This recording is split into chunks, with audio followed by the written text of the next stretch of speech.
আজ ২৯শে মে শুক্রবার। কাশ্মীরে আমাদের লাস্ট দিন। গতকাল রাতে তো আমরা পেহেলগাম থেকে শ্রীনগরে ফিরে এসেছিলাম, তো আজ এখান থেকে আমরা যাব সোনমার্গ। তাই সকাল সকাল রেডি হয়ে 6:30 নাগাদ আমরা বেরিয়ে পড়লাম সোনমার্গের উদ্দেশ্যে। যদিও পাকুমকে ঘুমের মধ্যে তুলে এনেছিলাম, তাই ওকে গাড়িতেই রেডি করিয়ে দিয়েছিলাম যেতে যেতে।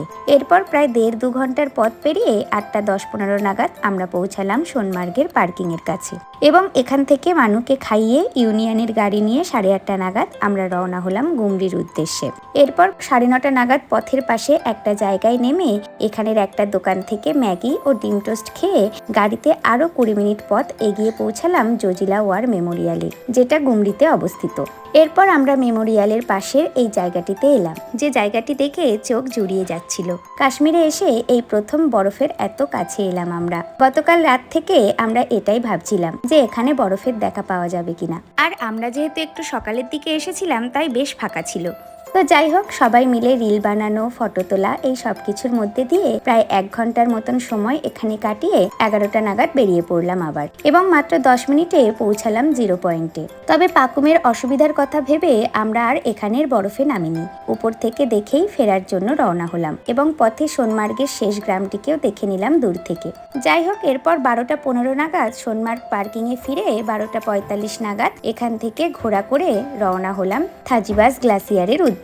তবে আগের দুদিন ঘোড়াতে যেমন রাস্তা দিয়ে আমরা যাতায়াত করেছিলাম, সেই রাস্তা আর এই রাস্তা সম্পূর্ণ আলাদা। এটা ছিল পাথুরে আর খুব চড়াই উচ্চাই পথ, আর এই কারণে ভীষণ ভয় করছিল আজ আমার। তার উপর সাথে ছিল সোনা পাপা। তো যাই হোক, 1:50 নাগাদ আমরা পৌঁছালাম থাজিবাস গ্লাসিয়ারে। জায়গাটির চারিদিকটা ছিল পাহাড় দিয়ে ঘেরা, আর মাঝখান দিয়ে বয়ে চলেছিল একটা নদী। এই জায়গাটিও ছিল অসাধারণ সুন্দর। এই জায়গাটিতেই নাকি বাজরাঙ্গি ভাইজানের লাস্ট সিনের শুটিং হয়েছিল, এবং এই ইনফরমেশনটাও আমরা এখানের ঘোড়া চালক ভাইয়ের থেকেই পেয়েছিলাম। যদিও সেটা শীতের সময় ছিল, তাই চারিপাশটা সম্পূর্ণ বরফে ঢাকা ছিল। তবে এখানে আসার পর পাকুম খুব কান্নাকাটি করছিল, আর আকাশও মেঘলা হয়ে এসেছিল। তাই 2:50 নাগাদ আমরা এখান থেকে ফেরার জন্য রওনা হই। কিন্তু ঘোড়াতে বসতে অসুবিধা হওয়ায় কিছুটা আসার পর আমি আর অর্ণব পাকুমকে নিয়ে হেঁটে ফিরি। এরপর 5:15 নাগাদ এখান থেকে রওনা হয়ে পথে একটু খাওয়া দাওয়া করে আজও জ্যামে পড়ে প্রায় 9টার সময় আমরা পৌঁছাই শ্রীনগরে। তারপর শিকারা করে পৌঁছালাম হাউস বোটে, কারণ আজ রাতে আমরা এখানেই থাকবো। এটা ছিল আমাদের আজকের রুম। হাউসবোটটা বেশ বড় ছিল। 4টে bedroom, dining space, drawing room সবই ছিল এর মধ্যে।